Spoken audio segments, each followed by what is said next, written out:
What's up, you guys, and welcome to a whole new episode of Toni Approved. Conscious Capitalism. Now, this is the book that I actually shouted out when I was making my The Meaning of Mariah Carey book. I actually did read Conscious Capitalism. I would advise anybody who is thinking of starting a business to read this book. If you've ever gone to a 9-to-5 job and felt like the head owners of the company only cared about profit, didn't care about the employees, didn't truly care about their customers because they made decisions that were only focused on profit, you need to definitely read this book so you cannot become one of those individuals, and you will make your business a conscious business, which makes sure that everybody within the business, the stockholders, the investors, the customers, and the employees are all happy and all feel extremely valued.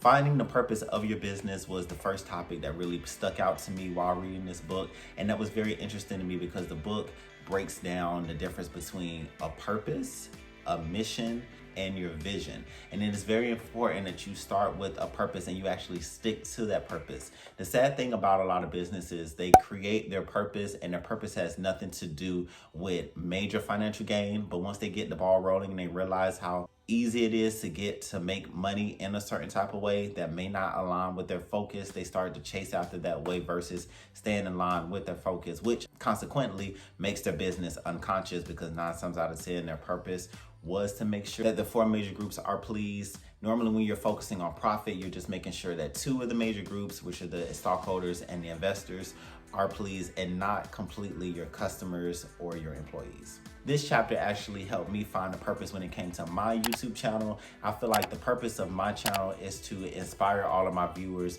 with the inspiration that I gain from my form of entertainment. My form of entertainment is music, is movies, books, and that's the stuff that I love to talk about. When it comes to that type of thing, I'm a little bit of a junkie, so I like to share my addiction with other people who like the things that I'm addicted to.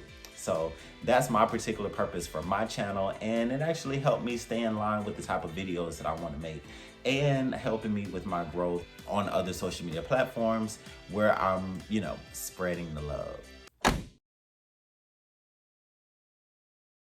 Those are 4 of the main components that really start your business off to be great and to be successful. If you can lock in all 4 of those groups, make sure everyone is pleased and make sure everyone is working together to make your business profitable. Customers coming in, buying your product, employees happy to come to work, investors thankful because they're getting back their investments, and your stockholders are happy because your shares are continuing to grow up because your business is successful. This book does give you a breakdown of how to make sure you're pleasing all 4 of these groups in a conscious way where no one feels cheated, everybody feels value, and everybody knows how important their part of the business is to the overall business success. My favorite chapter from the book is actually becoming a conscious leader. This is when the book advises you basically to make sure that you're taking time to get to know yourself, to make sure that you know what your life purpose is outside of the purpose of your business, and making sure that you're a type of individual who moves with integrity, hold yourself to high standards, and making sure that you're a person of your word. Because when you're a conscious individual and the CEO of a company, you're the head, so the company is going to follow behind you. It's very difficult to create a conscious business when the CEO themselves isn't very conscious. I like this particular chapter because I love anything that helps you with different ways of self-reflections and to making sure that you're checking in with yourself. I'm going to get more into that phrase later on. You want to make sure that you not only have your life purpose, but you're following your heart. You're asking yourself the hard questions when need be. You have positive, good role models to give you an example of how you should move. And you have a high emotional intelligence. And that was definitely a golden star that came out of this chapter. Emotional intelligence is very important. So definitely check this book out so you know how to raise yours.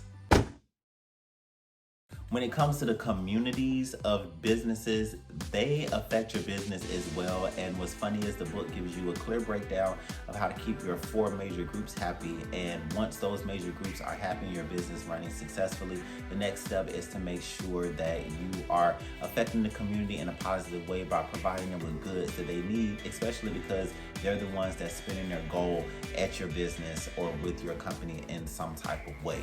That's a traditional African way of moving, is make sure that the collective is strong, making sure that the community is provided the different resources that they need so they feel loved, so they feel valued, so they feel uplifted, so they can turn around and not only spend money in your business, but possibly become one of your employees, or later on down the line, an investor in your company, which is what you will want.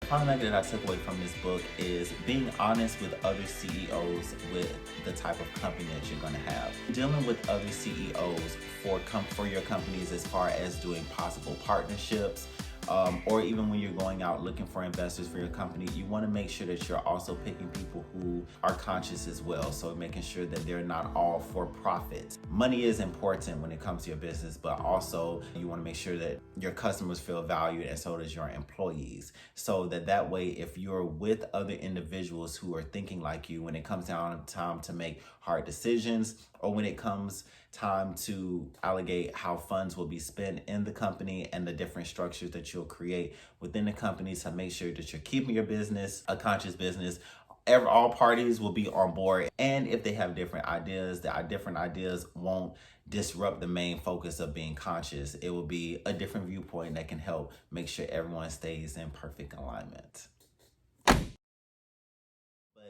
Contrary to the title, this book is actually not about going through the life living like a city girl, not caring what nobody thinks about you, and just living your best life and doing whatever it is that you want to do.